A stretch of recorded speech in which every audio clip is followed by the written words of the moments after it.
Super Eagles of NigeriaAfrican interest in the 2018 FIFA World Cup underway in Russia should have waned a little bit, after all the 5 nations representing the continent crashed out of the competition at the group stage.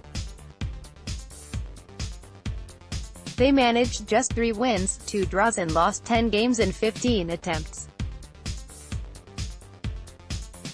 The record is a total disaster, a giant step backward. Little wonder why football experts have said this was Africa's worst performance in 36 years at the Global Soccer Showcase. Egypt, who dominate African football at club and national team level, were the worst performers after they lost all their 3 games.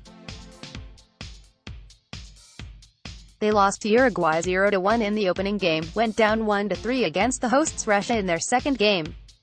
They had been effectively eliminated from the tournament at that stage, but many thought they could, in their third and final group game, salvage some of their pride against a team of comparable strength, Saudi Arabia. However, they fell 2-1. Morocco, who are also big in the African game, lost to Iran 1-0 in their first match and again by the same scoreline against Portugal. Unlike their North African compatriots, Egypt, who embarrassed themselves to fly out of Russia without a point, Morocco got theirs against 2010 world champions Spain after a 2-2 draw in their final group game. This was a significant result for them against one of the globe's biggest soccer-playing nations. Nigeria went off to a bad start, falling 2-0 to Croatia, but rallied themselves up in their second by defeating Iceland by the same goal margin. Africa started believing, having watched how unconvincing Nigeria's next opponents, Argentina, were in their own games. Lionel Messi hadn't really shown for Argentina before Nigeria, so when he faced the West Africans, we told ourselves we would conquer. Played a dramatic game that ended in yet another African heartbreak. Nigeria won, Argentina 2. Tunisia were eliminated after losing their first 2 games, 1-2 against England and 2-5 against Belgium. The North African side, however, did well in their third when they emerged 2-1 winners over World Cup debutants Panama. Our hearts were now with Senegal, who made a big impact the last time they were at the World Cup, the last time they played in the East. In 2002 in South Korea and Japan, they advanced to the quarter-finals, having earlier beaten France, the world champions, going into the tournament. In Russia this time, they defeated Poland 2-0, and drew 2-2 against Japan in a game that neutrals thought the Africans were supposed to win. They then lost 1-0 in their third and last game, against Colombia. What's going on? Where is Africa getting it wrong? Is it about lack of talent? Africa is going to be successful one day, but we need to think again how we approach these big competitions. Former Côte d'Ivoire striker Didier Drogba told BBC, "It's a big step back.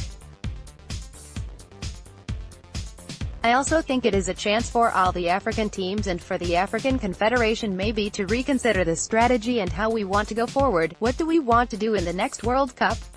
We have the potential, we have the money to develop, but we need more than that. We need to have the consistency in the structure of the European teams and the South American teams." Only 3 African countries, Ghana in 2010, Senegal 2002, and Cameroon 1990, have reached the quarter-final stage in the history of the FIFA World Cup. However, there appears to be no noticeable progression for African teams at the senior level, although the youth teams have done better. Africans are playing in top leagues in Europe, which is regarded as the hub of the sport globally. Many have played or are playing for big teams like Barcelona, Real Madrid, Atletico Madrid, Chelsea, Manchester United, Bayern Munich, Juventus and so on. A good number has won the UEFA Champions League with these sides, as well as the Europa League. But when they come home, everything doesn't seem to work. Could it be that African teams only have individual stars but do not have coherent teams? Could it be that our players lack the mental and physical stamina to compete at that stage? We don't know. We don't think lack of resources is a plausible point as to why our representatives aren't doing well at the World Cup. In fact, most countries whose teams tend to consistently qualify to compete there aren't so poor as to be unable to prepare their squads and pay them well for participating. African football administrators, coaches, players and governments need to ask themselves why the continent continues to perform badly when other confederations are doing well and improving.